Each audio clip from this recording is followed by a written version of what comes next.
The Monza Grand Prix was interesting to say the least. Not only did Ferrari drivers decide to take matters into their own hands, but the McLaren drivers did as well. As we know, this didn't end in disaster, but it did leave both teams and specific drivers furious about how the race panned out. Do you want to know what Vassuer thought about Sainz and Le Clerc? And stick around to the end to find out what Lando and McLaren's reaction was to Piastri's rather silly move on Lando. The build-up to the Monza Grand Prix was all about Red Bull, and if they could break their own record of the 9 Grand Prix wins in a row set by Sebastian Vettel, there was a small glimmer of hope that we would see another car on the top step of the podium at the end of the race on Sunday, with Ferrari showing impressive pace and, in particular, Carlos Sainz. Sainz led a DRS train at the front from Verstappen and Leclerc, but the Red Bull driver quickly noticed the leader was struggling with his rear tyres. Verstappen nearly got past on a couple occasions as he got alongside approaching the first corner. However, Sainz went too deep into the first chicane on lap 15, which put him on the wrong line for the exit. So Verstappen got a good run through the Curva Grande, turn 3, and took the lead just before turn 4. Outside of the pit stop phase, Verstappen retained his lead for the remainder of the Grand Prix, although he revealed there was a problem with his car during the latter stages of the race. Even the Dutchman couldn't believe that he had managed the 10 wins in a row.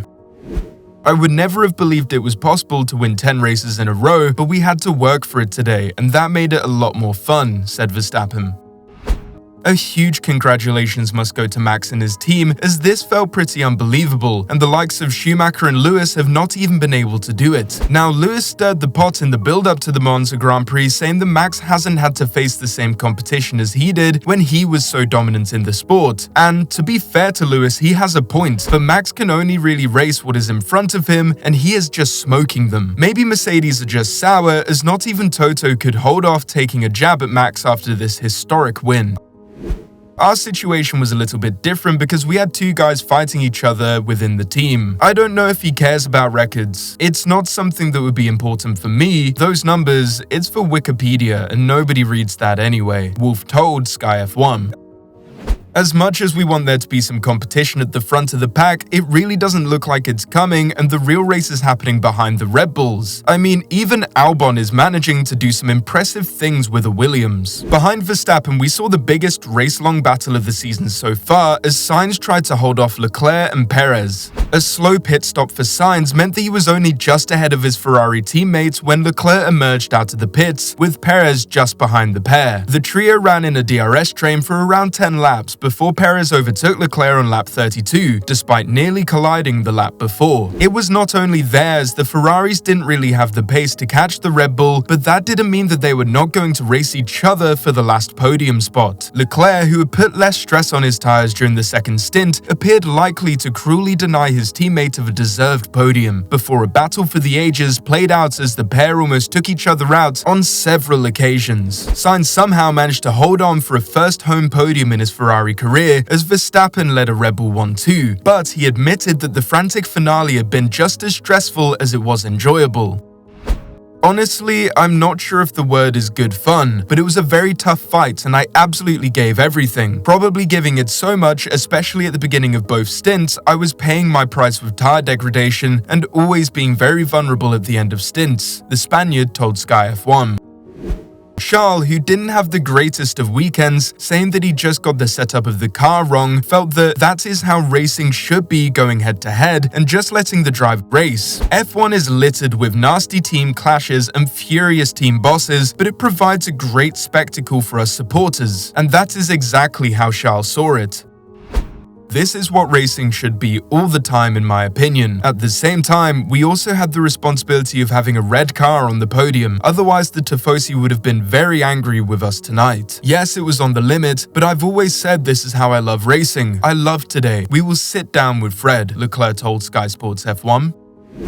Nothing like enraging your boss just for some fun, eh Charles? Now, in the end, we all know that they didn't crash, but had they, I'm sure there would have been some very strong words from Vassuer. Even though they didn't, the Ferrari boss was very calm about the whole situation, but I'm sure there will be some stern words in the driver debrief this week. It was a great feeling. I told them no risk. The notion of no risk is always relative, but I really appreciated the last couple of laps and I hope that the fans did too. As you can imagine, we'll have the discussion after the race, but perhaps not tonight. Tomorrow they are in the factory, said Vassuer.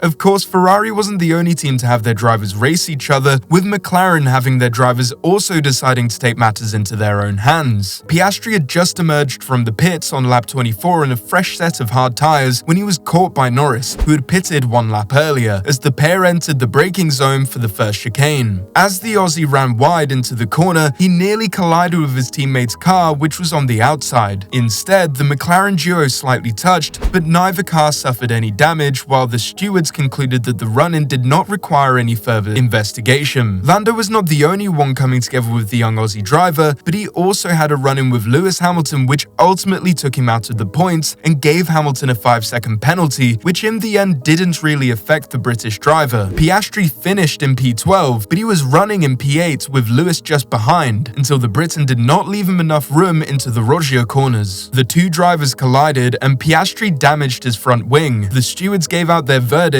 Lewis apologized. There's not much more that I could ask for. The McLaren driver commented on this incident to Viaplay. Very mature of Lewis to come over and apologize, but you would expect nothing less from the Mercedes driver. Well, maybe you would if it was Max, but that's another story. And also, I have to say that Piastri has handled this whole situation very maturely and shows a maturity far beyond his years that I'm sure will serve him well within the sport, which can be full of very petulant drivers. Now, what did Oscar have to say on his collision with Lando?